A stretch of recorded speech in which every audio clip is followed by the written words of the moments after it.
I was born and raised in Boulder, Colorado, right in the foothills of the mountains. I'm a freshman at Cal Poly, majoring in molecular and cellular biology. My story is just one of the many, many stories of religious pluralism in the U.S. My parents met in Denver, Colorado, working for the same company, and then moved to Boulder to start our family. My mom came to Colorado from the East Coast, from New Jersey. My great-grandparents on my grandma's side immigrated from Russia, now Ukraine. They were Orthodox Jews that hoped to escape persecution, and they opened a butcher shop and grocery store in New Jersey. Their religious beliefs became more relaxed due to economic and social pressures in the U.S., and their business was no longer kosher after a few years.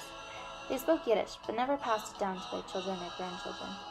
My great-grandparents on my grandpa's side immigrated from Austria and Poland, and moved from Ohio to New Jersey within the U.S.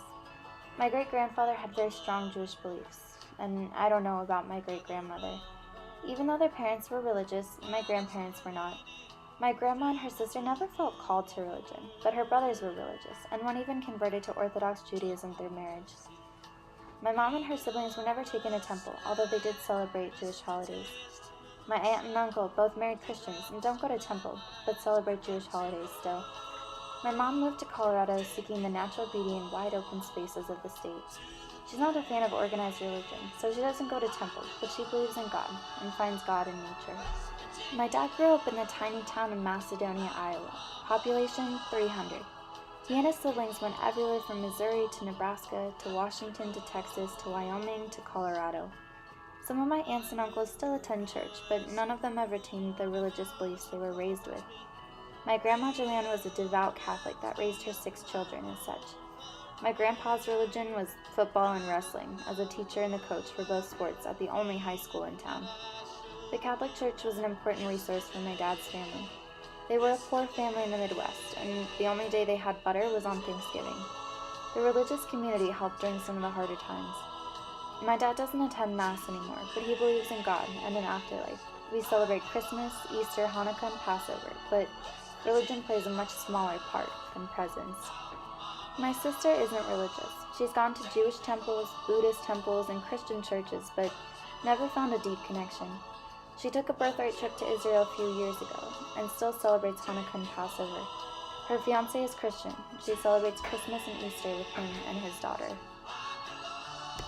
My brother belongs to the Life Fellowship of Frederick, a non-denominational Christian church in Longmont, Colorado.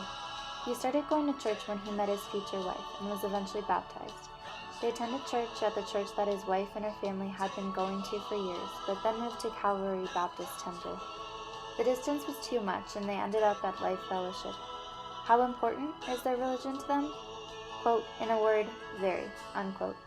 Their church and their faith dictate everything in their lives, how they run their business, manage their finances, choose their friends, view their marriage, how they vote, what entertainment they consume, and what activities they participate in.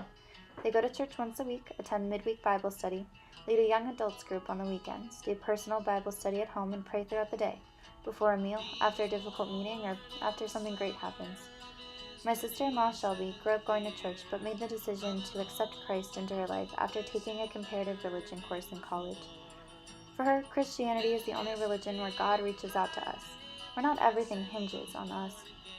For my brother, Christianity is not about trying to outweigh your bad with your good, but about loving Christ and developing a relationship with Him. For both of them, their Jewish and Christian backgrounds brought the Old and New Testament together, allowing them to grow as Christians. The two sides of my family have learned so much from each other, and I have had the opportunity to seek out the values of both. My family's religious beliefs over generations have changed as their communities have changed, contributing to the religious diversity of those communities. Some in my family have followed the trend of the rise of the nuns, while others have found organized and mainstream religion. As for me, I have learned compassion and respect for other people and their beliefs. I do my best to be kind, help others regardless of religion, and give back to my community. My family has given me important values that come from Christian and Jewish beliefs.